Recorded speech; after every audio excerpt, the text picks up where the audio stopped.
build a new scape with me. This tank has been sitting up here for over a year. So the first thing we have to do is we actually have to water test it to make sure all of this silicone here, just make sure it doesn't leak. Have the tank filled up to where the water level that I'm going to be keeping it at. The reason I do this is because the more water you put into something, the more pressure it creates. So let's say it might not leak at this level of water, but it could leak at this level of water. So you want to make sure to fill it up all the way, and it's recommended that you leave it overnight to really test it. I move stuff around, so this was over here getting tested, this was over here. I thought it would look better walking into the fish room if we saw the new scape. Plus we have some room for a jar here now, but this thing passed the leak test, so it's time to do a build. I grabbed some of my pre-rinsed oak wood I found already. You gotta make sure to be careful if you find wood, because if you find wood in the wild, it could leach things that could kill your fish, so you gotta know how to prep it properly. But that's already prepped. And then we have the black basalt kits that we're gonna be using by Fluval, and we're gonna build this 15-gallon cube. First, we need to build up some layers so we can build some height. The way I'm gonna do that is I have these old like nylon mesh bag things that have a zipper on them. I've filled them with aqua soil before, it works pretty good, but this time we're going to fill it with that crushed lava rock. So here's what it looks like when I fill it up. See, it creates height. But I guess the real question is like, why not just put it in the tank and why put it in a bag? It's so I can keep reusing this over and over again. This will host a bunch of beneficial bacteria. But when I break down the scape, I can pull this out and it won't be all tangled with aqua soil and whatnot. So it keeps it nice and compact and separated, but also the same exact use for what we need it for. So we dump some in there and we can spread it around. This will also act as like a base layer so that the rocks don't go on the glass. For once in my life, I'm not going to use my hands. We actually found the tool for this, so we're just going to brush all of this back.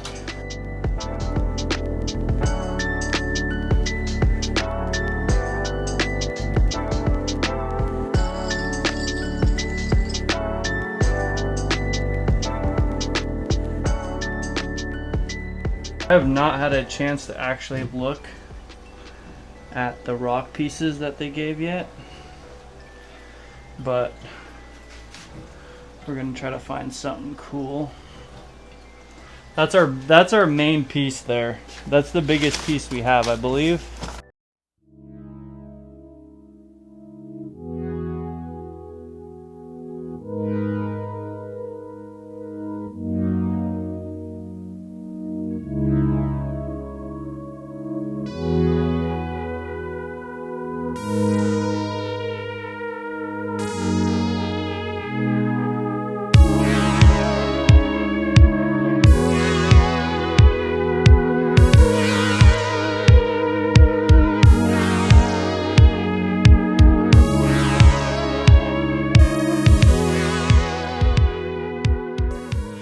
If I'm being honest, the more I look at this, it just looks like a construction site. It looks like, yeah, just a tractor went and just dumped their load inside of my tank. So we're gonna start over.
crazy. Looking on camera, this does not look as cool as I think it looks in person.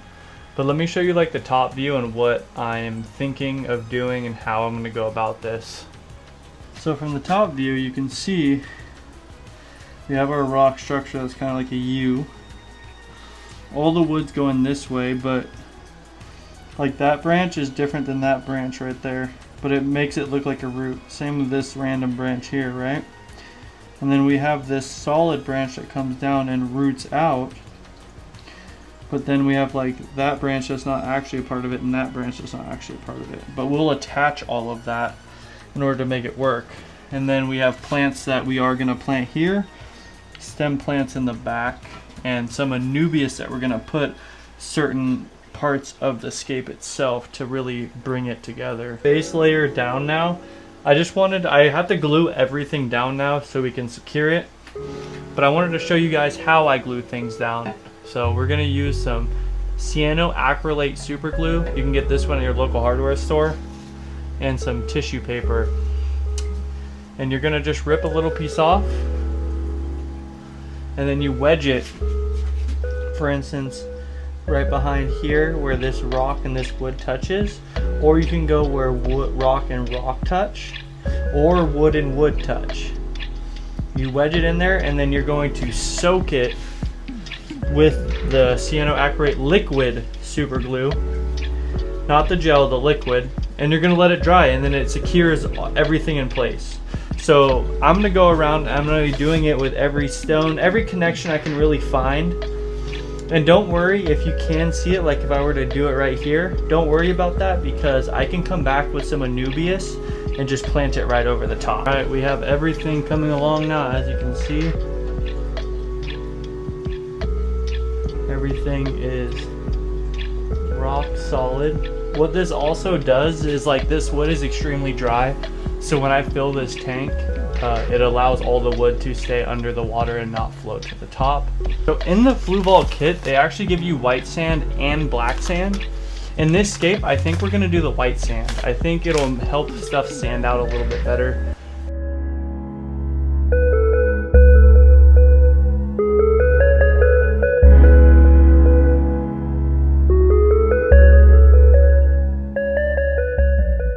Alright, I was just trying to open this conscious oil just a little bit more so I could get this in here. And yeah, now we have a huge mess. Oh, that is frustrating. This belongs back there, not on the ground.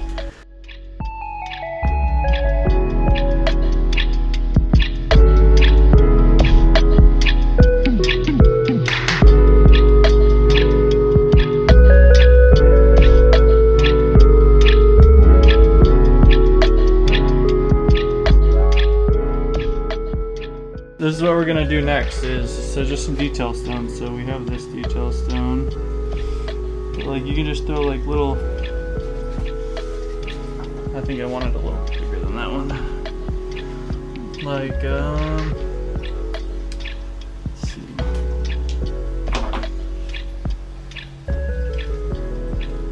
like that.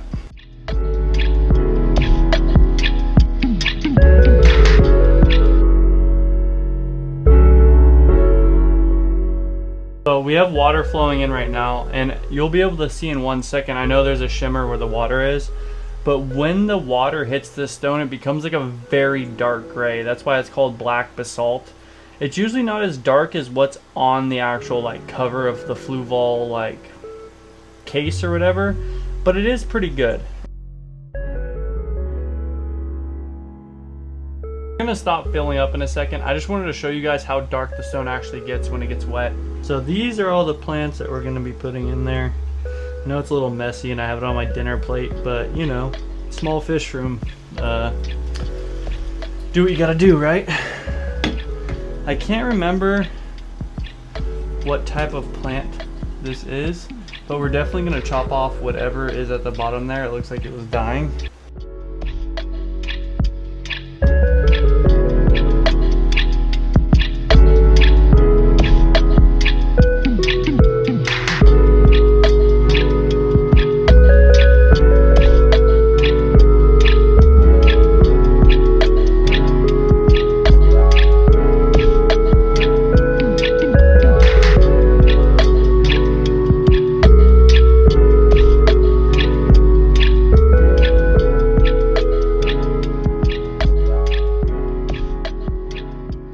All right, here's the tank so far. I know it's all cloudy and dirty.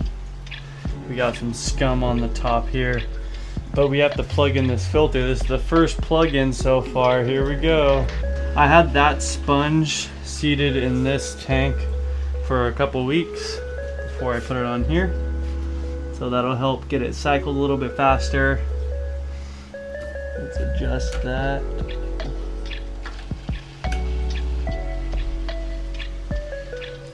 There it goes.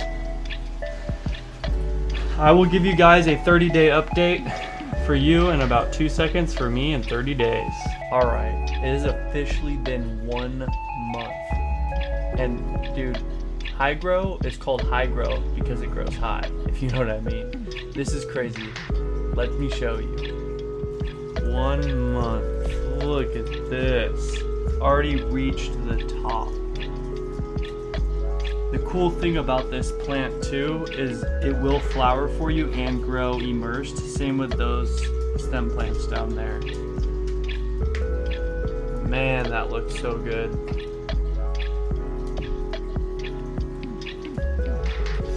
The slowest growers in here, I would say, are these. But as you can see, the leaves are facing up and are super, super healthy. And I should have filmed it, but we do have companions here that are hiding in the back at the moment. Let's see if we can get a little video of him. He's swimming back there. There's 2 of them. So we did add some balloon rams to this tank about 2 weeks after it was running.